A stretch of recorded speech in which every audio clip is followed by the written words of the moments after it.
يا شيخ إن في الدار فاطمة. وإن في الدار فاطمة والله لأحرقه عليها.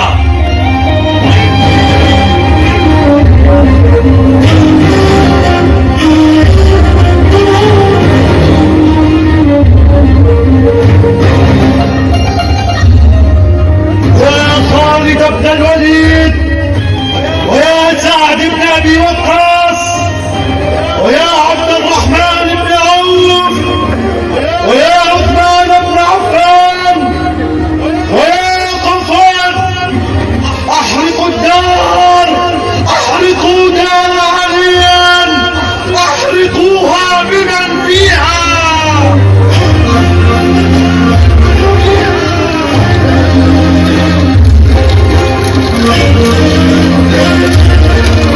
يا أبا، يا رسول الله، كيف نقيت عودة من أبي الخطاب؟ خذني أبي الخطاب.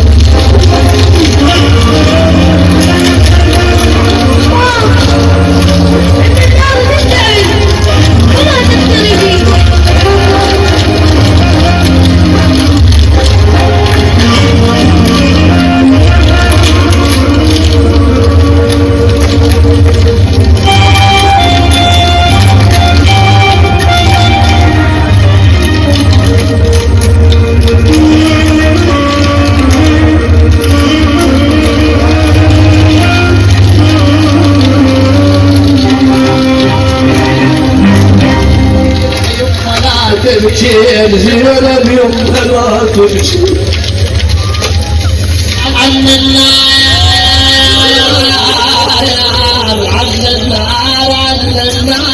بعد خاف تشوي. لا تبكي لا تبكي يما النار ما تعرف صغير كبير بعدك عن جمو زينب تلحقين. لا تبكي لا تبكي اجيت ركايب علما ماكو يمك خيل على كل عطرة منك صاح حسين. لا تبكي لا تبكي شوفيها يا زينب شف اسود صار وعطاب الحرق من ثوب تشتمين. لا تبكي لا تبكي زينب يمه لا تبكي.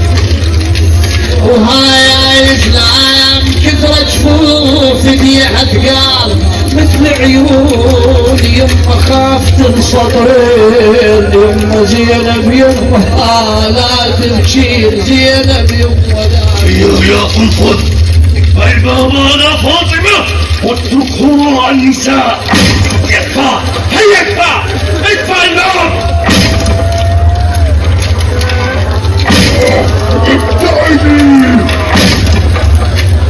ابتعدي يا فاطمة، ابتعدي. هيا فاطمة افتحي الباب، افتحي الباب يا هذا الباب اللعين. افتحي الباب، افتحي الباب. يشكركم الله وبأبي رسول الله أن تقلتوا عنا وتنصرفوا. طولنا والنساء افتحي الباب، والله لا تكون لكم القوة والخلافة في نفس هذا البيت. افتحي الباب. افتح الباب يا فاطمة، إن الله قضى وحكم في الأمر، وإننا نأتي إلا ما اجتمع عليه المسلمون. افتح الباب ولا تجادلي. يا قنفذ هيا أعطني صوتك هذا، أعطني صوت.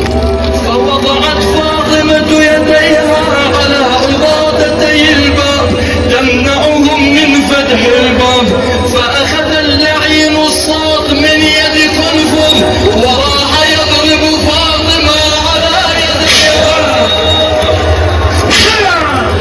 أين المنافق فاطمة؟ يقول الإمام الصادق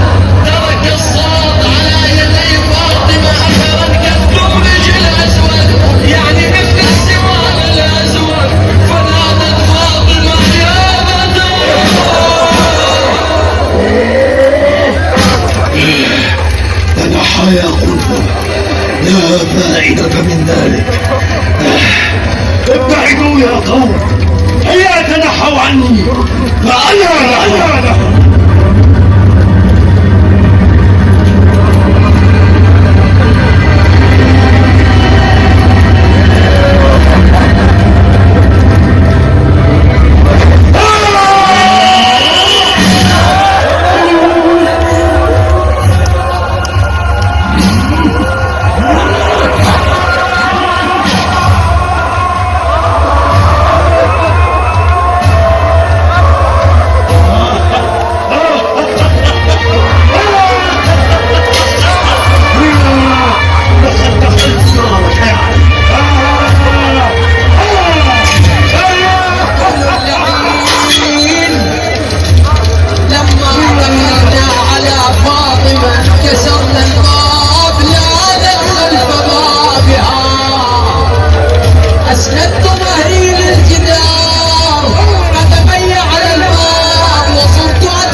هذا ما أراده محمد لكم، والله سأجعلكم تابعين غير متبوعين.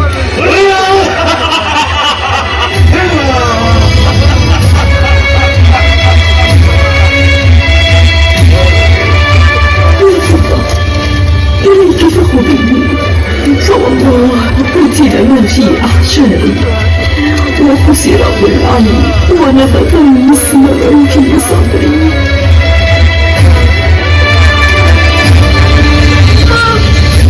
لا عليك قومي أمه، أبدأ عليك من أجلي، سوف تكون نهايتي يا أمه، أترك كلميني أمه أمه.